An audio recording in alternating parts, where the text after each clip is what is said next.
You were not born to shrink yourself. You were born to take up space, speak loud, and walk like you own every damn room you enter. So why do you keep asking for permission to shine? You think confidence is some magical DNA trait? No, darling, it's built. Step by step, fall by fall. And today, I'm handing you the blueprint. Let me ask you something. How long will you keep waiting for someone to validate you?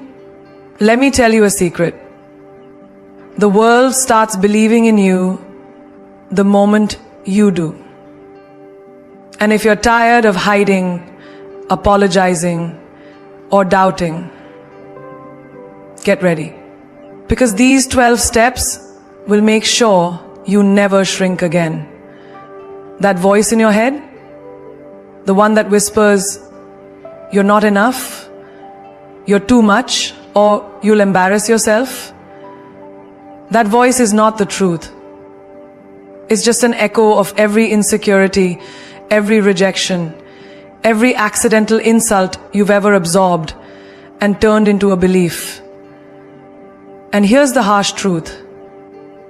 You've believed that voice more than you've ever believed in yourself. But today it's time to change the script. It's time to rewrite that voice in your head like your life depends on it. Because it actually does. You were not born with doubt. Doubt was taught to you.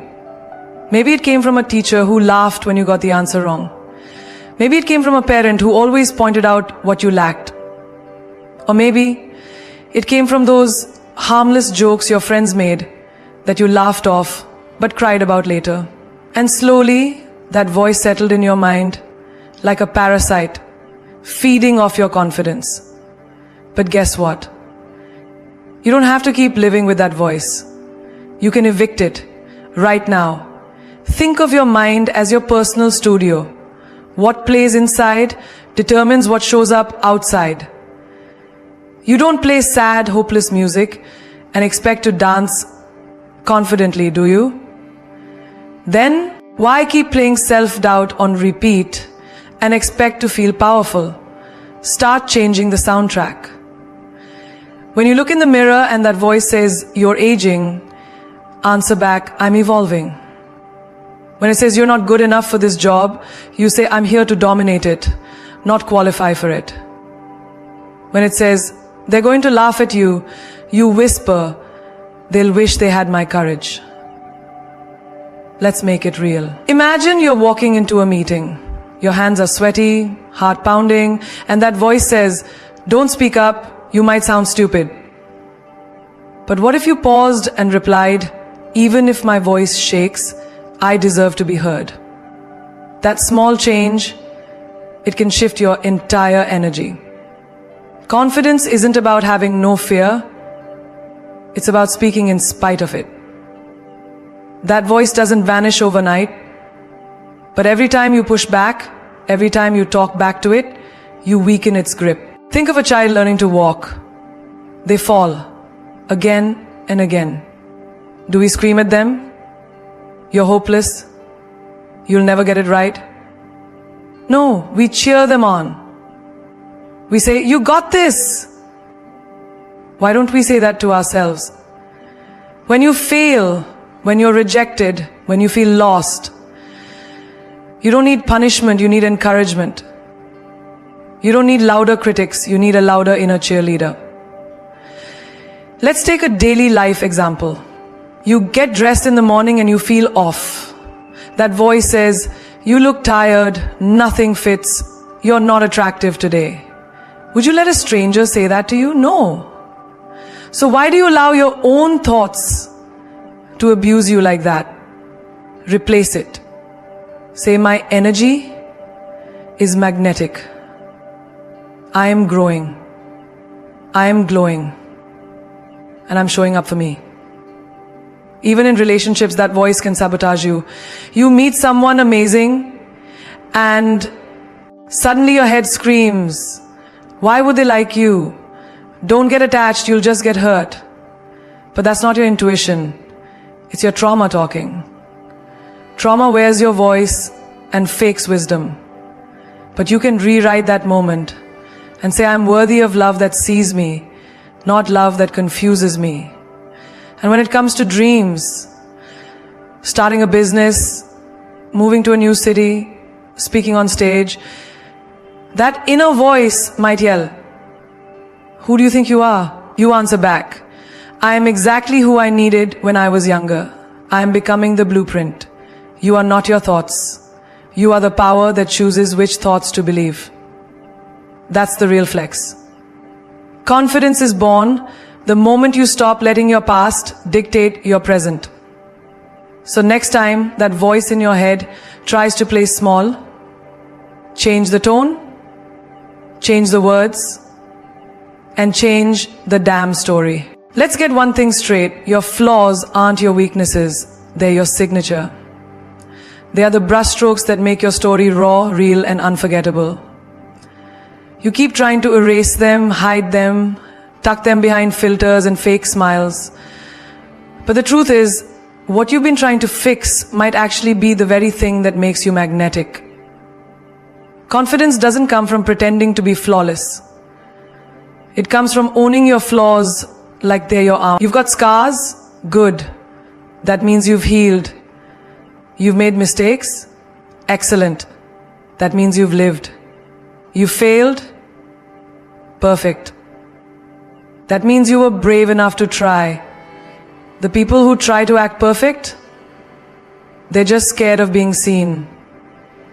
But you don't need to perform perfection. You need to wear your truth like a crown. Let's say you stutter when you're nervous. For years, maybe you avoided public speaking, job interviews, even conversations that mattered. That stutter became a shame, a prison. But here's the switch. The flaw is not in the stutter. It's in the silence it forced on you. The power comes when you walk into that meeting and say, yeah, sometimes I stutter when I'm passionate. Get ready, because I'm passionate about this. That's how you flip the script. You don't shrink your quirks, you shape them into your identity. You might be someone who overthinks.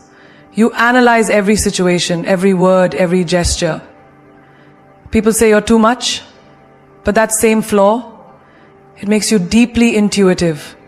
You see what others miss. That makes you an excellent leader, a deep friend, a visionary. The only thing standing between you and your confidence is how you define what you think is wrong with you. I don't say I think what others miss. That's what I do for living. That's why I think what I do for living. I don't say I think what others miss. I see what you change the definition, and suddenly you're not flawed, you're rare. Imagine being in a relationship where someone tells you you're too emotional. You cry at sunsets, you feel everything intensely, you've been told it's a weakness. But here's what they won't say. Your emotions are a superpower. They connect you to the world, to beauty, to pain, to healing. When others go numb, you stay human. And in a world desperate for realness, that is gold. You don't numb your light just because someone couldn't handle its warmth. Think about those so-called physical flaws. Maybe you've got stretch marks, acne scars, a crooked tooth, or a body that doesn't fit Instagram's definition of perfect. But who set that standard? Who decided flawless skin is beauty? Flaws are stories. Stretch marks mean you grew.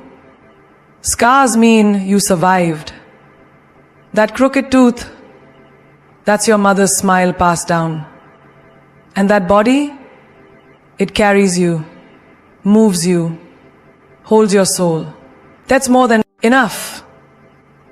You don't need to fix your body, you need to fix your mirror. Even in professional life, flaws can turn into assets. Maybe you're disorganized, and you've always hated it. But in that chaos, you're creative. You don't follow straight lines. You create waves. That kind of mind can disrupt industries, start revolutions, change narratives.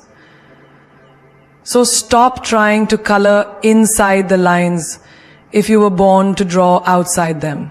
You weren't meant to fit in a mold, you were meant to shatter it. Your flaw could be your accent.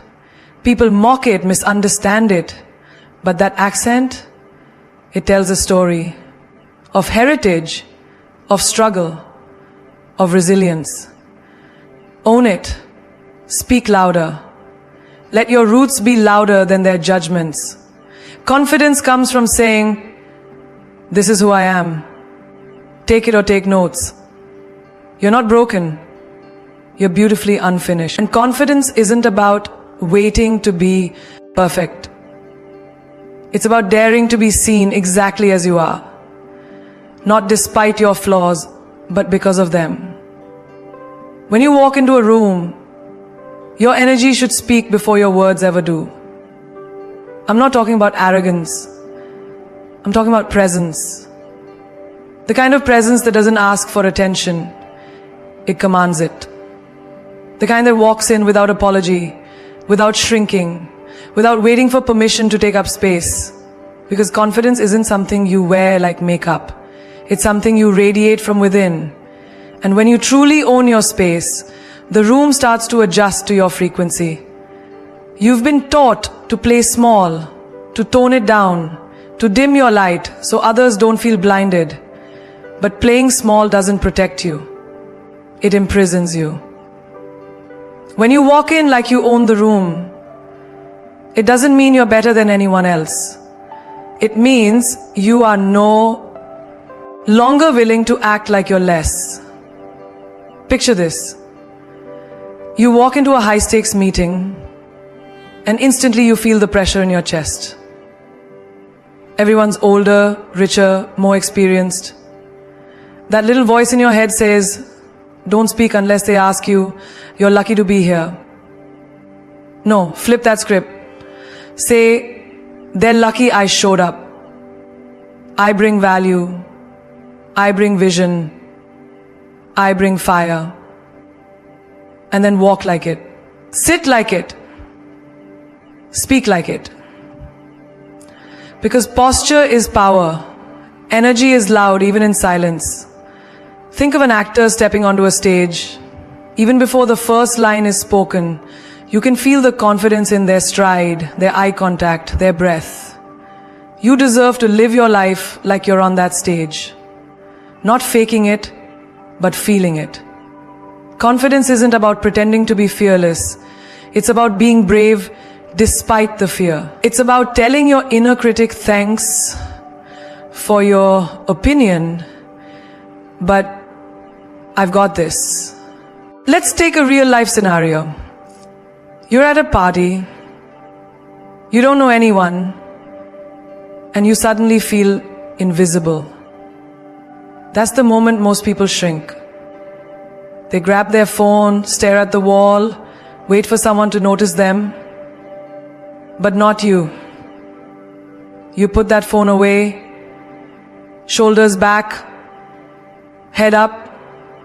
You walk in like your energy is the main event. You smile, not because you're trying to impress, but because you're grounded. That's how you shift the room. Not with volume, with vibe, even in everyday spaces, like walking into your workplace, your classroom, or a family gathering. Don't wait for someone to affirm your worth. Carry it with you. Let your footsteps sound like purpose. Let your eye contact say, "I know who I am." Don't slouch into spaces. Step in like you belong there. Because you do. Imagine you're walking into a gym for the first time. You feel like everyone's watching you, judging your every move. But here's the truth. Most people are too focused on their own insecurities to even notice yours. So why carry shame that was never yours to begin with?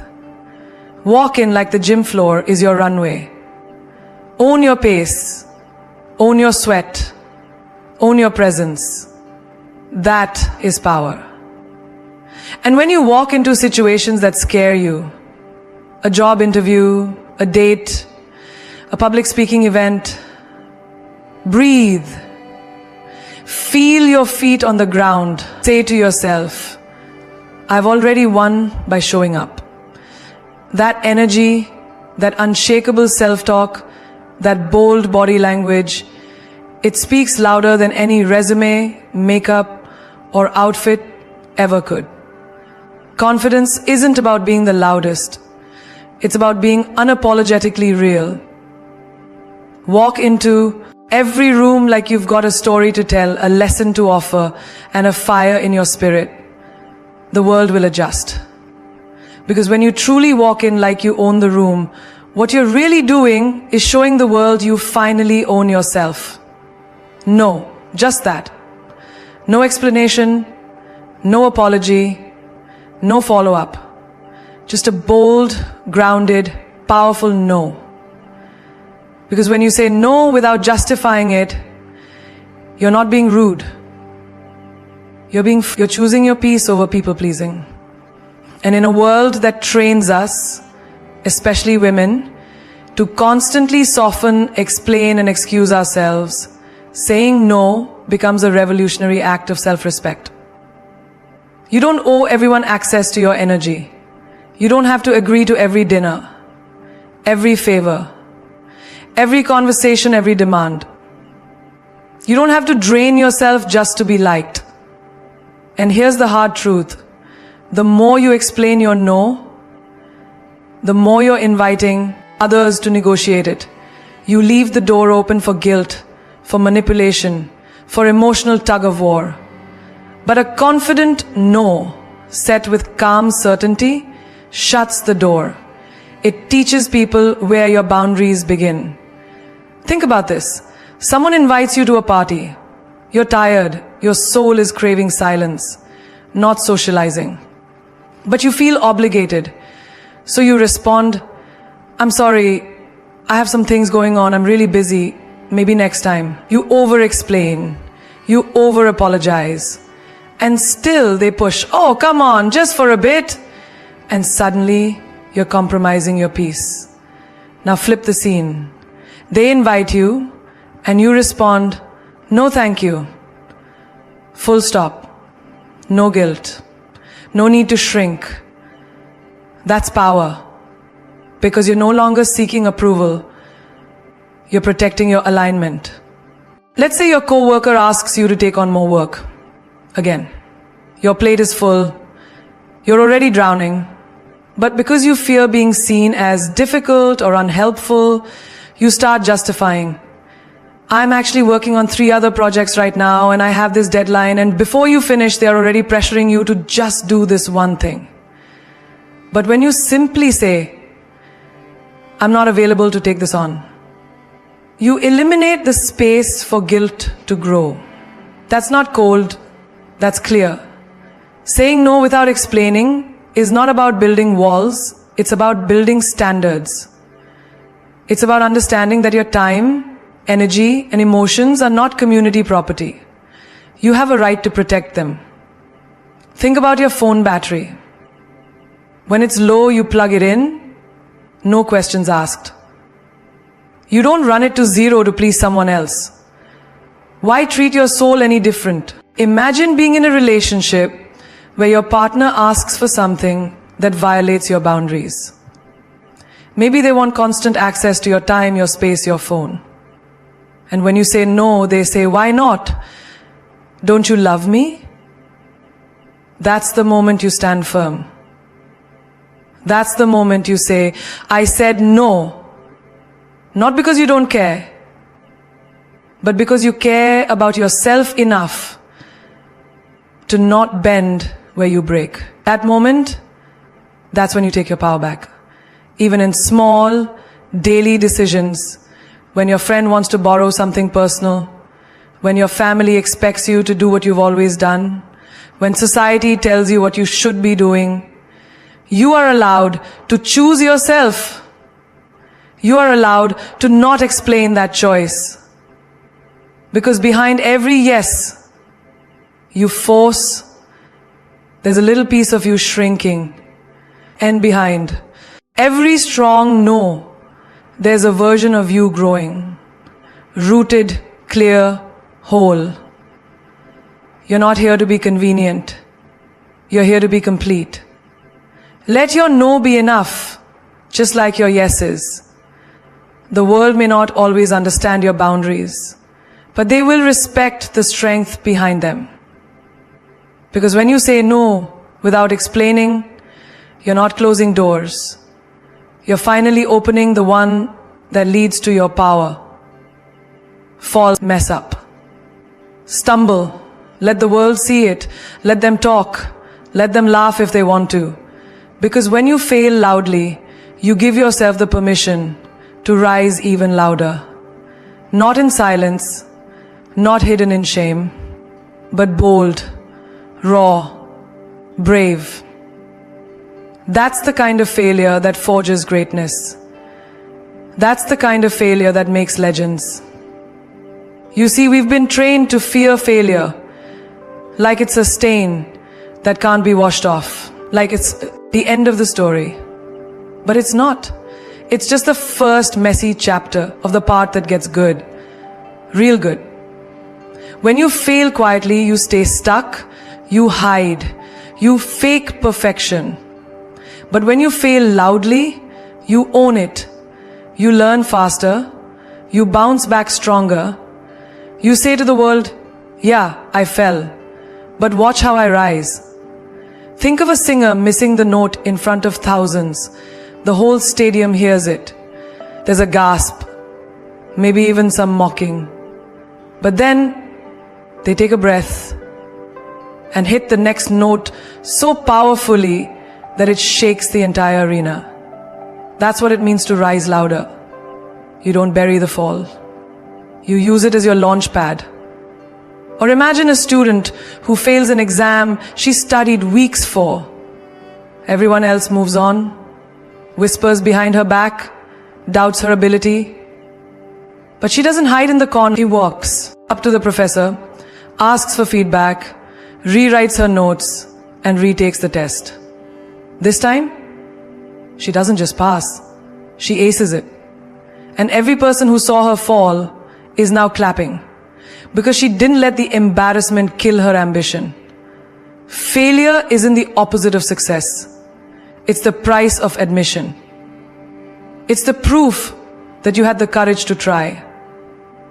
You can't break records without first breaking down. You can't fly without first falling flat. And when you fail loudly, you give others permission to be human too. To try, to fall, to grow. In the business world, think of the entrepreneur who launches a startup and loses everything. Investors walk away. Friends doubt her. Her name trends for the wrong reasons. But instead of disappearing, she writes a post. She talks about what she learned, where she went wrong, and how she's building again. That's loud, that's real. That's how trust is built. Not by pretending to be perfect, but by proving you're resilient. Even in relationships, you give your heart, you trust deeply, and it doesn't work out.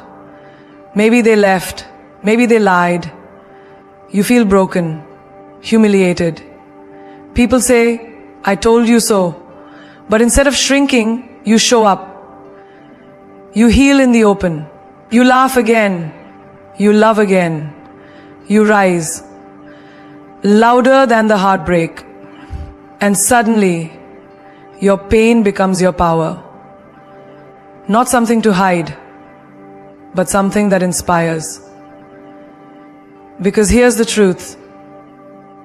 Silence protects your ego, but loudness builds your legacy. Failing loudly doesn't mean being dramatic. It means saying, yes, I lost, but I'm not done. And the louder you rise, the more unstoppable you become. People remember how you rise, not how you fell. So don't whisper your way through the lessons. Don't let embarrassment rob you of evolution. Let the world watch your rebuild. Let them witness the rise. Because when you fail loudly, you don't just recover. You awaken the fire within. The kind that says, this was not the end. This was the ignition. You're not meant to be understood by everyone. And that's the point. Life isn't about fitting in. It's about finding those rare souls who see you. The ones who don't just clap when you win, but who hold your hand when you're falling apart.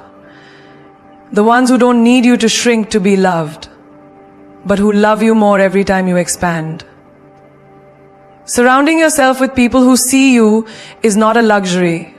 It's a necessity for self-confidence, self-worth, and survival in a world that's constantly trying to dim your light. You know that feeling? When someone gets you without you having to explain, when they look at your chaos and still choose to stay, that's the kind of energy you need in your corner. People who see beyond the highlight reel, beyond the polished smiles and into your soul. People who can tell when your "I'm fine" really means "I'm drowning." These are not just friends. They're soul mirrors. Think about the artist who paints with wild colors and bold strokes, pouring her heart onto the canvas. The world walks by, criticizes, misunderstands, scrolls past. But then one person stops. They look closer.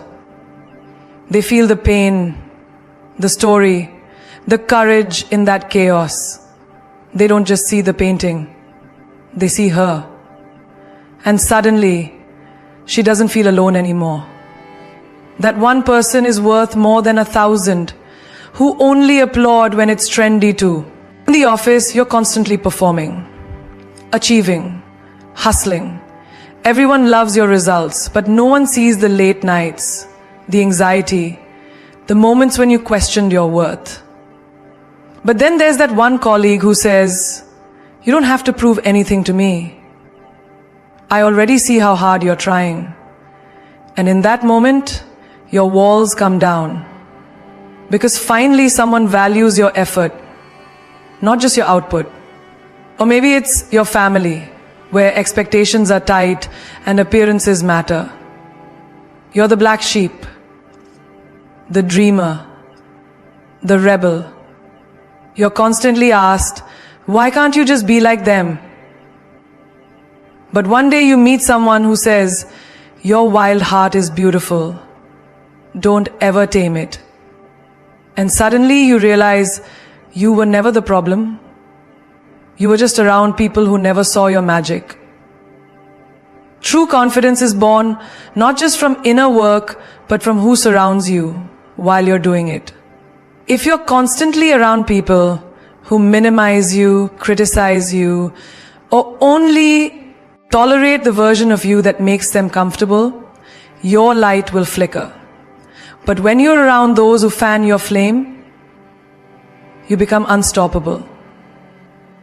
Look at the girl who finally walked away from a toxic friend group. The ones who laughed at her dreams, gossiped behind her back, and only celebrated her when it served them. She left. She chose solitude over fake support. And then she found her tribe. People who didn't compete, but uplifted. Who didn't laugh at her ideas, but asked how they could help. That's when she began to bloom. Surround yourself with people who speak your name with pride when you're not in the room. Who defend your soul when others don't understand it. Who remind you who you are when the world tries to make you forget. These people don't need perfection from you. They need your truth. They love your mess, your magic, your madness. Because they see the masterpiece forming, even when you're still in progress. Not everyone deserves front row seats to your evolution. Some people only want to see you small, because your growth threatens their comfort. So choose wisely. Energy is contagious. Confidence is built in the company of those who believe in you before you believe in yourself. Be around those who make your heart feel safe and your dreams feel possible. That's not just love, that's power. So after everything we've uncovered together, every flaw owned, every no said without apology, every failure shouted and risen from, every room entered with boldness, every toxic tie cut, and every truth embraced, it all leads to this one undeniable truth. You were never meant to be invisible. You were never made to live quietly behind someone else's spotlight. You were born with a roar in your soul, not a whisper.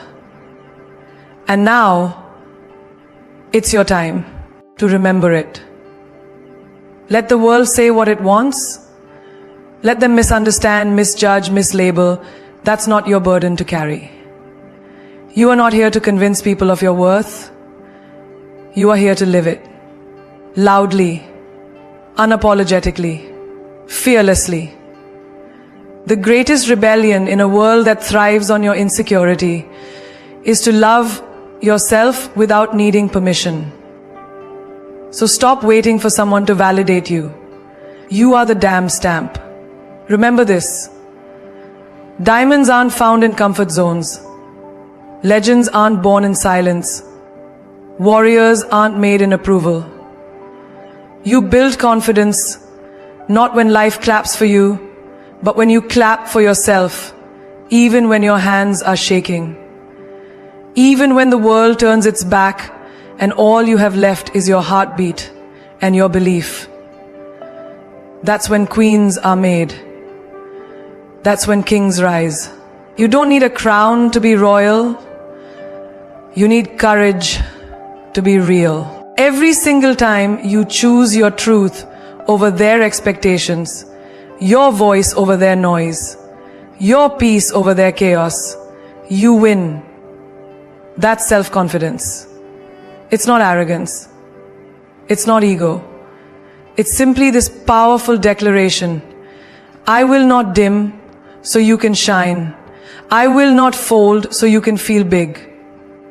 If I have to stand alone to stay aligned with who I am, I will. And I will stand tall. Let them call you too much, too loud, too bold. That's their way of saying you're no longer easy to control. Wear it as armor. Smile and keep walking. You weren't made to blend in. You were born to disrupt. To walk into rooms and make silence speak. To turn doubt into drive. To turn pain into power. To turn every scar into a badge of honor that says, yes, I've lived. And I'm still here. And maybe they'll ask, who does she think she is? Say it loud. I am enough. I am becoming. I am fire wrapped in skin. And I don't need your mirror to reflect my greatness. Let them say you've changed. You're supposed to. Growth is uncomfortable. Confidence is rebellious. But it's the only way to truly feel free. You don't owe anyone the old version of you. The one who said yes just to keep peace. The one who made herself small just to be loved. She's gone. She evolved. She's not bitter. She's better. And hear this deeply. Confidence is not built in comfort. It's built in choosing yourself every single day, even when it's the hardest choice to make. So walk tall, head high, shoulders back.